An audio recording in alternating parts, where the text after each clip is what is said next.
Good morning. And welcome to Third Unitarian Church. We're so glad you could be with us here this morning to celebrate life, grieve our sufferings, and connect with one another. We hope you find Third Unitarian Church to be a place that enriches your spirit and motivates you to take action to bless the world. We welcome all people in this church, and we welcome your whole person. If you're a visitor this morning, we would like to say a special welcome to you. Our greeters have more information about this church, and we look forward to connecting with you after the service downstairs for the coffee hour. Throughout the months of March and April, Third Unitarian Church will be collecting non-perishable food items and monetary donations for the 2 food pantries that serve the Austin community. Donations during these 2 months are matched dollar for dollar up to $1 million by a generous benefactor. The collection box is located in the foyer, and we hope to have to empty it many times over the next 8 weeks. The Fraternity of Notre Dame Church on the west side also needs volunteers for a soup kitchen and a food pantry during working hours or during the evenings on Wednesdays. If you're able to volunteer, please contact Gail Holman. Also, please stay tuned for more information about an upcoming anti-police brutality protest. During the first protest on Ash Wednesday, 30 protesters descended on City Hall, including our own Gabriel Gomez. The Community Renewal Society is planning another protest for before the mayoral runoff election because the unexpected runoff mayoral election has provided unprecedented opportunities to hold our mayoral candidates accountable. For more information about the protest and other ways to get involved, please see Karen Alanis. We also invite you to sign the petition, which is downstairs, supporting the Clean Power Plan in Illinois. A copy was printed in the newsletter this month, and more copies will be available at coffee hour. Next month, we'll begin the Unitarian Universalist Association and UUSC Service Committee's month to commit to respond to climate change.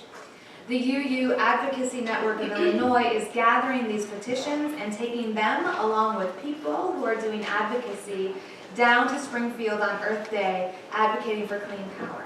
For more information, please see Karen Alanis. The deadline for contributions to the April newsletter is March 20th. Committee chairs are encouraged to submit a summary of activities to share with our congregation. Our forum next Sunday begins a 3-part series on the history and beliefs of Islam. Practicing Muslims and scholars will join the Adult Education Committee each week to view portions of the History Channel documentary Inside Islam, followed by discussion. Our celebration of life next week will recognize Women's History Month, Resilience as Growth and Change. Our history is an ongoing iterative process in which we do, learn, grow, integrate, do again but a little bit differently, and repeat. How have women's movements integrated new knowledge, new ways of knowing and being into American culture, and made it more resilient? Once again, welcome to Third Unitarian Church.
We light this chalice, a symbol of hope, faith, freedom, and love, and connect with Unitarian Universalists in the past, present, and future.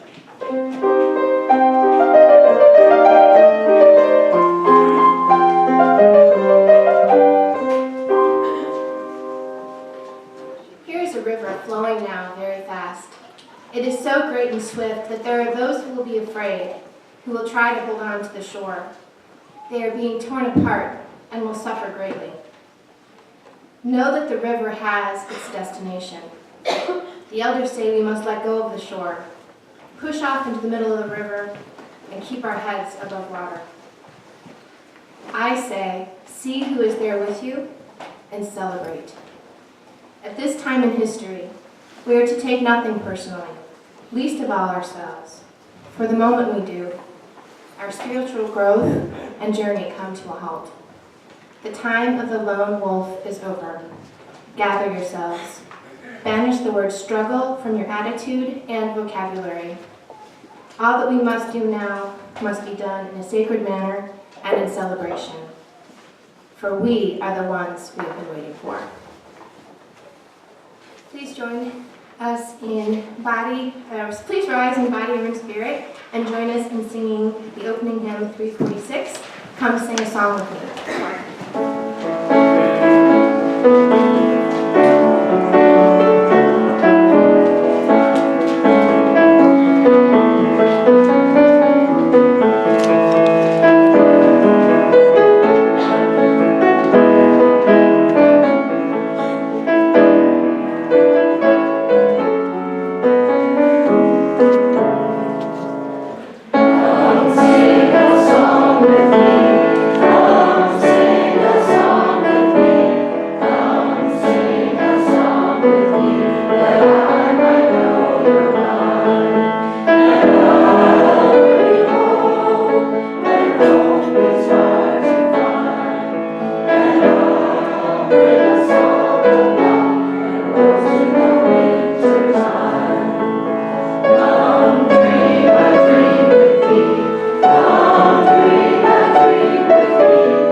Love is the spirit of this church, and service is its law.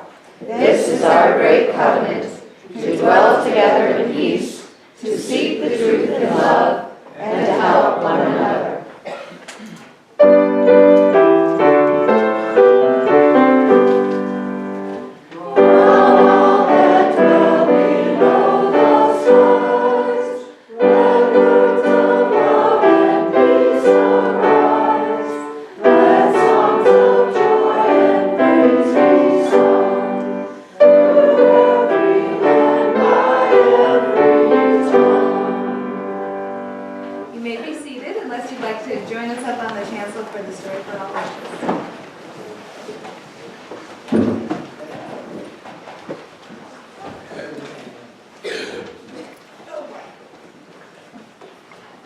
Good morning.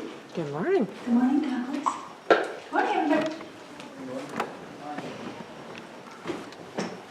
So March, we're talking about resilience. And Christopher started that last week. Does anybody know what resilience is? No? No. Resilience is when you don't give up even when things are hard. So, today's story is about a whole bunch of people who were resilient 50 years ago yesterday. So, just 50 years ago, as you know, because I know we've talked about it before, there were a lot of black people in this country who were not allowed to vote. Now, it was the law that they could vote, and it had been the law for like almost 100 years. But there were a lot of folks who made voting impossible, especially in the South. And you know, if you can't vote, you don't get a say in how your country's run or who's running your country, right? So that's not okay. In the United States, we have to register to vote when you are an adult, and that means like signing up. So you have to sign up to vote. Well, when black people tried to sign up to vote, they were refused a lot, most of the time, actually. And they were told, oh, you came on the wrong day, it's not the day to register, or the person you need to talk to, they're not here today, sorry. Or you have to take this really complicated test, but white people don't have to take this test. Oh, you have to take this test, right? And you have to prove you can read, and all this other crazy stuff. And a lot of people were beaten when they tried to register to vote, and a lot of people were arrested and taken to jail when they tried to register to vote, even though it was supposedly the law that they could vote. Oh, and I have pictures. So, yeah, I'll let you do that. So here's people trying to vote, and you can see that this guy in charge has a big stick. He's trying to threaten them and intimidate them so that they will not vote. And here you can see this huge line of people, and they're all trying to register to vote. All right.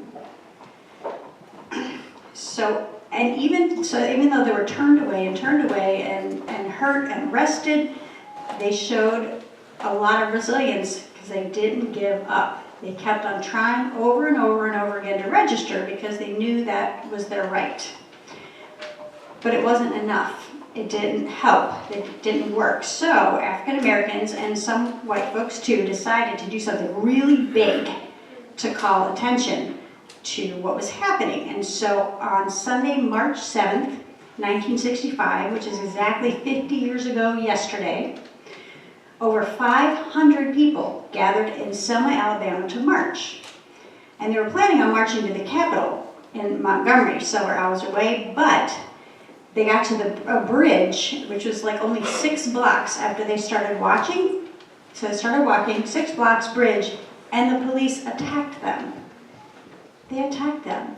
They tear gassed, and they beat them, and they chased them even when the marchers were trying to get away and they were running backwards. They chased them. And it was horrible, and over 90 people were really badly hurt. And here you can see that cloud is tear gas that makes you cry and not be able to breathe fairly well.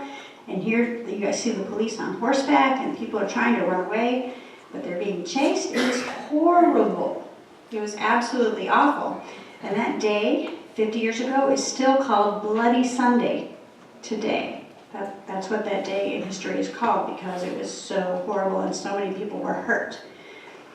Now you might think that folks might want to have given up after that horrible day because so many people got hurt. That is not what happened though. What did happen was that television stations and newspapers all over the country had video and pictures of what happened on that day. And so people all over the country saw what happened and they were horrified. They were absolutely horrified. And in 80 different cities around the country, people protested and showed that that was not okay. And thousands of people traveled to Alabama to support the marchers. And what did they do? They marched again. Just 2 days later, there was another march. It was a lot shorter, but they were not going to stop fighting for what was right. And after that second march, even some people were killed. because they went down to help. And one of them was a Unitarian Universalist minister, but that's another story. And even though that happened, they marched again just 2 weeks after that. And on that march, they did march all the way to the state capitol. They walked for 3 days. 3 days. Oh, and the last one is a picture of that. And that's a picture of that march. Lots and lots of people. So they did not give up, even though all this horrible stuff was going on. And because they didn't give up, and because of the attention, because of this big marching stuff, 5 months later, almost exactly after Bloody Sunday, the president finally signed the Voting Rights Act into law, which made it illegal to do anything to stop people from registering to vote and to stop people from voting. And all because people did not give up. And that is resilience. Yeah? And we'll be talking more about resilience for the rest of the month. That's a good thing to have. Don't give up when something is right. And that is my story for today. Alrighty then. Alright, so the 3 of you can return to your seats or go up into the RE space.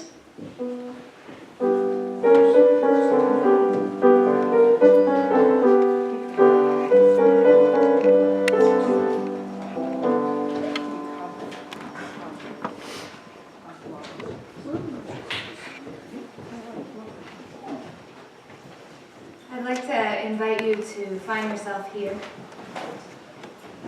Find your feet planted firmly on the floor, and your sit bones pressing evenly into the pews, and one vertebrae stacking on top of the next, all the way up. And begin to attend to your breath.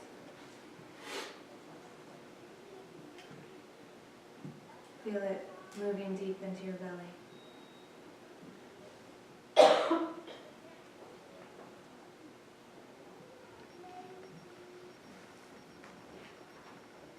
Spirit of life and love, Holy One of our being and our becoming, that which is sacred within, among, and beyond us. On this 50-year anniversary of the struggle in Selma, Alabama for voting rights, may we remember and honor all of those who sacrificed for freedom. May we take their work and their memory into our souls, breathing in the spirit of their hope for a more just world. And may that spirit transform us, moving within us as a dynamic and living resilience. May we respond to memory with thoughtful creativity and living legacy. May we continue their march for justice today. May we build the beloved community in their memory with our own bodies. And may their dream live through the work of our hands. May it be so, and amen.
is an excerpt from Michelle Alexander's book, The New Jim Crow, Mass Incarceration in the Age of Colorblindness. If Martin Luther King Jr. is right that the arc of history is long, but it bends toward justice, a new movement will arise. And if civil rights organizations fail to keep up with the times, they will be pushed to the side as another generation of advocates comes to the fore. Hopefully the new generation will be led by those who know best the brutality of the new caste system, a group with greater vision, courage, and determination than the old guard can muster, trapped as they may be in an outdated paradigm. This new generation of activists should not disrespect their elders or disparage their contributions or achievements. To the contrary, they should bow their heads in respect, for their forerunners have expended untold hours and made great sacrifices in an elusive quest for justice. But once respects have been paid, they should march right past them, emboldened, as King once said, by the fierce urgency of now.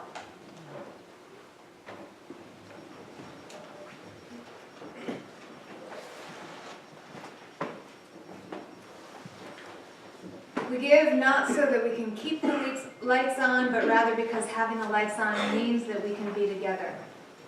We give not so that we can have the heat on, but rather because we recognize that not all of us have heat.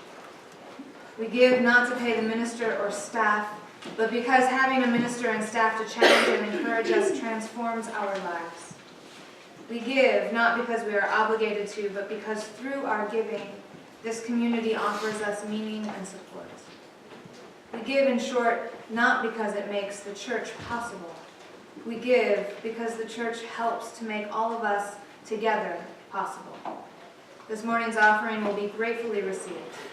May it be joyfully given. Will the ushers please come forward?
Rise in either body or in spirit and join me in the responsive reading number 565 in your gray hymnals.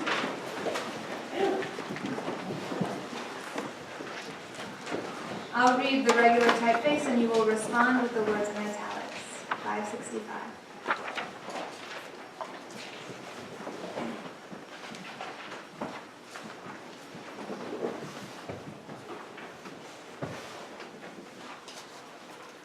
Always, it is easier to pay homage to prophets than to heed the direction of their vision. It is easier blindly to venerate the saints than to learn the human quality of their sainthood.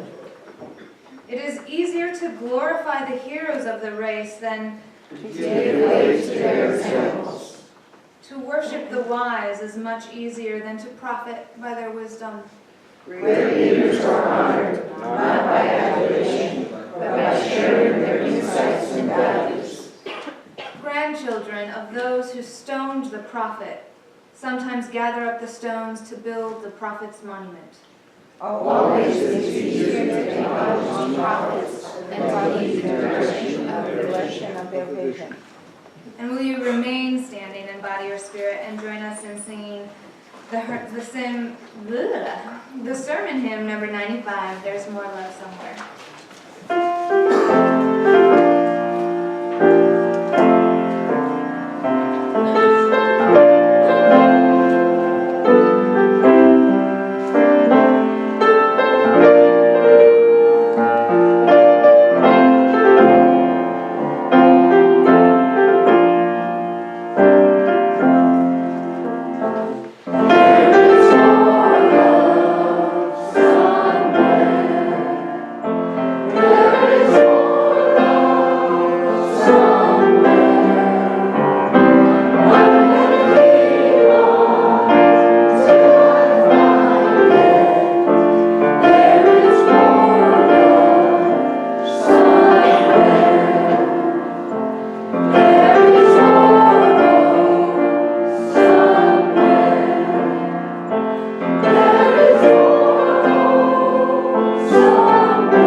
So, as Kate was telling us, 50 years ago yesterday, voting rights organizers and activists in Selma, Alabama, tried to march across the Edmund Pettus Bridge towards Montgomery.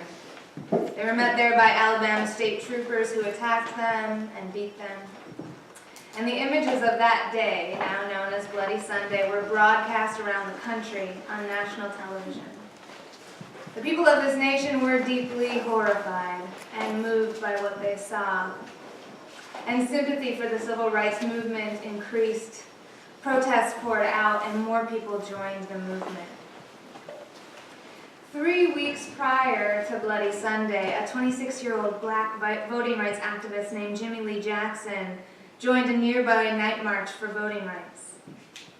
The Student Nonviolent Coordinating Committee had been in town for years working hard to register black people to vote, despite systematic and violent resistance. Jackson himself had been trying to vote for years without success. He was a deacon at his local Baptist church, and he was inspired by the Reverend Dr. Martin Luther King Jr. to keep trying. That night, Jackson marched with his mother and his 82-year-old grandfather. During the march, the streetlights went out and